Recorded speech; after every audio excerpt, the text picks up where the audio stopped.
Hi, everybody. This is Warren Herman, and today we're going to talk about the problem of shame and fear and how these things are deeply at the root of a lot of our behavior as human beings. And we're going to look at a way of addressing this problem of fear and shame about who we are and how this, how if we get at this root of a lot of problems in our lives, we can have an understanding of how to move forward. And so this is very important because I believe this has a lot of bearing on many different aspects of our lives, and our life decisions and our passions in all the things that we are dedicated to. And I'd like to begin this video by describing a story told by a martial artist.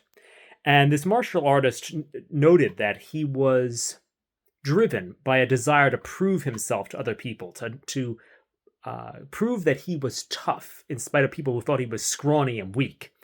And this shame about being scrawny and weak drove him throughout his life to become the best fighter he could be, to prove these people wrong, and to overcome this shame.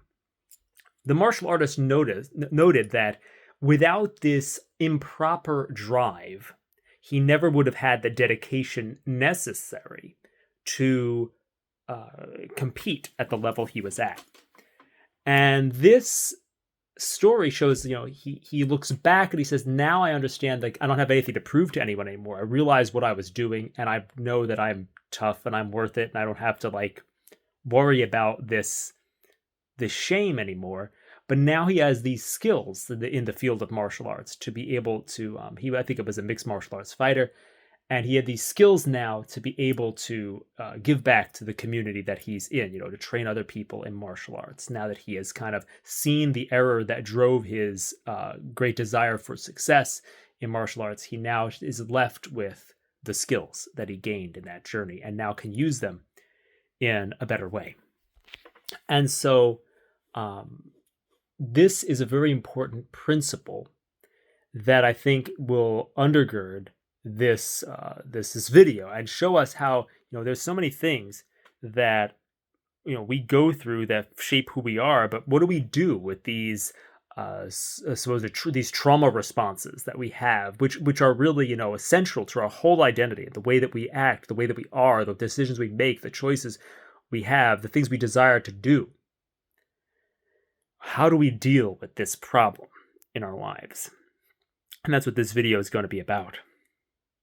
Because this fear and shame, this fear of being a person, that type of person we don't like, this shame about who we might be, often leads to intrusive thoughts. This leads to various kinds of intrusive thoughts. Maybe we've had an argument with someone and we wonder if we're the person who was wrong, because it would be terrible if we were the one who was wrong. We have this type of fear. Maybe we have all these thoughts that intrude about being some other kind of person, being a successful person. Even desires to be a priest or a monk or a nun, whatever it is. These thoughts can be amplified by the shame that we have, and we have to be able to try to discern between the inspirations of God and the amplifications of our own fear. And sometimes these things can kind of agree, and so it's hard when these things. So, for example, let's say somebody, the shame amplifies the fact that, I need to have a big car. Well, we know that that's not I need to have a big truck so I could be a man. Well, that's obviously not going to be a godly thing. But God, but if we have these wounds and we want to be, let's say we want to be a priest or something like that, that could be amplified just in the same way, because we have this wounding, we have this mixed motive for what we might desire, which might be a good thing. And then we have this problem of trying to sort out what's the baby, what's the bathwater, and how do we throw out the bathwater without throwing out the baby. So it's a whole interesting bag of tricks that has a lot of bearing on our self-understanding, on our self-examination, and on our decision-making.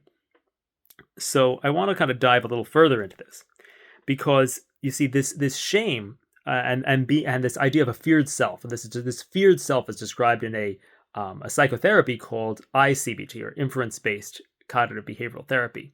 And this feared self, is the root a lot of times of this rehashing of situations in our mind. It's sometimes maybe the root of different options popping into our mind, whether it's an addictive thought or a thought of maybe our vocation, maybe being amplified a little too much and too often. We might see these things as escape hatches to try to get out of our shame, And so these type of things can be like that, because think about it. Maybe early in your life you were ashamed of something, and then you wanted to be something different. And think about those ways in which you were ashamed of things and how that shame has led you to try to be something good and holy and this and that to kind of compensate for that. And this is normal. And we need to purify this too. So it's really important to realize that this is what has been described by people like, I mean, I'm not 100% on board with the methods of teaching of this person, but Joyce Meyer describes this in the book, The Root of Rejection, in her book, Approval Addiction. The root of rejection leads to an approval addiction, in her teachings, because we have this sense of being rejected for who we are, rather than this sense of, this sense of the love of God at the root of our life. And so we can maybe look and see, what are we ashamed of? Are we ashamed of are we ashamed of our gender? Are we ashamed of, are we ashamed of our family? Are we ashamed of our culture? Are we ashamed of our ethnicity? Are we ashamed of any number of these things? How are we trying to make up for shame? And, the thing is, we want to move from this idea of this compensation to this kind of sense of this, like, personal compensation, to a sense of divine compassion for ourselves. We want to move away from masks to a sense, using masks to defend ourselves, to a sense of the mercy of God touching or that deep root of pain in us. We want to move away from an idea of about rejection, that we are rejected, to an idea of redemption. And this is something that is dealt with sometimes in Protestant circles, where there's this sense of, they use this language of, it's bad to be in this mindset of performance, like I need to show off and make sure that I'm good. And I think the real way out of this is honesty with God. We have to be honest that things aren't working, that we're broken, that things don't work, and just be honest and open with Him. And in many ways, we don't want to have something, we don't also want to use our religion as a way of kind of compensating for things. The interesting thing is that in itself, the cross and the holy sacrifice of the Mass, they offer a kind of permeable membrane rather than an impermeable membrane that covers us over. And what I mean by that is that when we use something like alcohol to cover over our faults and make us forget, it doesn't allow us to integrate what it covers. It kind of blocks it out. This is also actually one of the problems with Protestant understandings of salvation, is that, as Luther said, we are like dung covered by snow. It doesn't allow for this kind of illumination, understanding, compassion for the dung, and it doesn't allow for that dung to be transformed.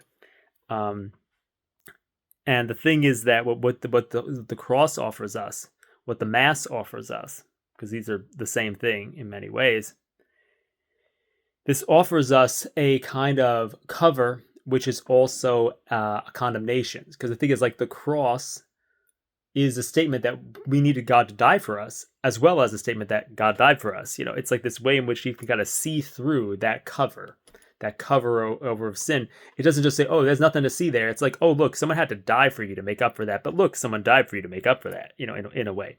That's kind of the gist of what I'm getting at. I'm not saying that that's the best way to say that, but there's this way in which this parallels very much what we see in the Garden of Eden, with the fig leaves versus the way in which an animal skin is placed over Adam and Eve. And this is either we have the fig leaves or the animal skin, the non-permeable membrane that doesn't really show what's wrong, and the permeable membrane, which says, hey, something's wrong. The animal needed to be killed to really cover you over. Hey, Christ really needed to die in order to cover you over with this stuff. It's kind of like, it kind of allows that that self-knowledge to exist rather than that ignorance. This is also the problem a lot of times in Eastern meditation. A lot of times in Eastern meditation, we can become aware of ourselves, but it becomes a kind of a cover. Oh, I'm not me. I'm not the mind. I'm not these things. It becomes this kind of refuge. That's how I used to live this out. I used to say, okay, I did something wrong. Okay, let me observe myself. Oh, it's not me. But the cross allows us to say, yeah, that is me. But yeah, it's okay that it's me. I can face that it's me because I know that I'm in Christ now, and Christ is merciful toward me, and I can confess my sins, to the priest and all these other things. This allows us to have that. And it's funny because, in the Orthodox tradition, I believe it's said something because they describe the self as a beautiful ruin It's something, it's not, it's a beautiful ruin. Or even as a funny way, I just could think about it. We have to look at ourselves as a sick puppy. There's something wrong with us, but we're kind of cute. Um, this is a way we can look at ourselves so as to overcome this sense of shame, to realize the divine compassion that needs to touch us at the root of ourselves, rather than the personal condemnation and the social condemnation that we think are aimed at us. So I think that's really helpful. And I think that this leads us to a really important insight about decision making, because we have this thing of like, hey, like I want to be like, you could see that somebody could build up their whole life as a trauma response. There's a movie which there's really some interesting themes, although I don't like aspects of it. I think it's, yeah, The Flash. I saw it randomly and it was interesting. There's a scene where Batman is talking to the Flash about. He says they were talking about maybe could they go back in time and resolve the childhood traumas and save themselves from their childhood traumas. And Batman says, well, who would I even be without that? And in many ways, I'm sure you can look at your life and see like, oh, look, I've been shaped to be this way, and I don't want to have these behaviors that are these kind of superpowers that I've developed. What do I do with these superpowers? Like, should I just jettison them? Are they just a trauma response? What's the point of them? And I think that we have to think that, maybe the way to think about these things is like in some way, maybe like that martial artist, like he wanted to be the best of the best fighters, but now he's an instructor. Now he's a helper, a teacher. He switched that those skills are there, but the skill is the same, but the will is different. It's using the skill but changing the will, and that's that might be the real key here. Like maybe the person, they say, oh yeah, I want to be, they go from being like, oh, I want to be a rock star to like, oh, I want to play music that glorifies God. Oh, I want to be the best. I need to be the best of the best sports player. Oh, actually, I want this to be a platform which I could develop charity and all these different things. So maybe it's like we take those skills. We don't necessarily get rid of those skills that we use to compensate for our shame, but we change it in service to the God who is mercy. And so by changing the root, we it's like we take this tree that is root that it has grown up. It's like taking a tree that has kind of become toughened by growing up in barren soil, and then putting it into a place where the soil is nourished by a running stream of mercy. And then this tree, which was strengthened so much, and as a fight to grow, can then be given true nourishing water, and then grow even and bear real fruit, and that. And I think this is very similar to what is described in internal family systems therapy, where we talk about parts of ourselves that, when they get when we integrate different parts or aspects of ourselves. And this is a very weird concept in some ways, and I don't endorse all aspects of this concept, but it can be useful to think about it this way, that when we take these parts of ourselves that have developed through trauma, like whether we need to know everything, or whether we always need to help everyone, these parts of ourselves, which were kind of like our superpowers, need to have different roots, because or else they're going to drive us crazy, because they're rooted in lies about the world. And we need to root them in the truth of God's love and mercy, and in service to his love and mercy. And so, there's this necessity where, like, let's say you're really great at caring for others because you've always had to put your needs on the back burner. Well, you now have a superpower, but do you get rid of it entirely? Do you just stop caring about everyone, or do you now use it in a different merciful context? And I think that's the real answer. You don't want to throw out the baby with the bathwater. There's a reason maybe why God was at work even in your traumas, to shape you, to shape you and sharpen you into a certain implement that will be used for a purpose, that your pain has a purpose. And it's even honoring the purpose in your pain, I think, to use the gifts that we've had to hone rather than just kind of toss them away. And so the thing is, as I was saying about the IFS model, there's parts, like let's say somebody has a part of themselves that always like suggests, okay, let me shut down the emotions, or let me intellectualize this, let me overanalyze this situation in order to defend myself and get ahead of things. Well, okay, that part of the self needs to be taken out of fear And when it's taken out of fear, yeah, maybe it's just smart. Maybe it's just something like that. That's just an example. But sometimes those powers that we've developed can now be used for good. We want to, use these gifts in a way. You want to use them in the light of God's love rather than in the darkness of fear and the compensation for shame. We don't want to compensate for our shame with them, but to come into the light of God's mercy with them and to see that God can redeem these things rather than that we are rejected and have to use these things as a mask to get God to love us and approve of us. So I think that's the difference.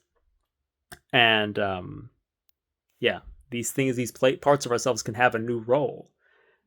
Just like that martial artist said, now that he understands what he was doing, he has the skills, but he can now help others. He can have a different motivation. So maybe we get to keep the skills, but we change our will, what it's about for us as we get a deeper understanding of ourselves.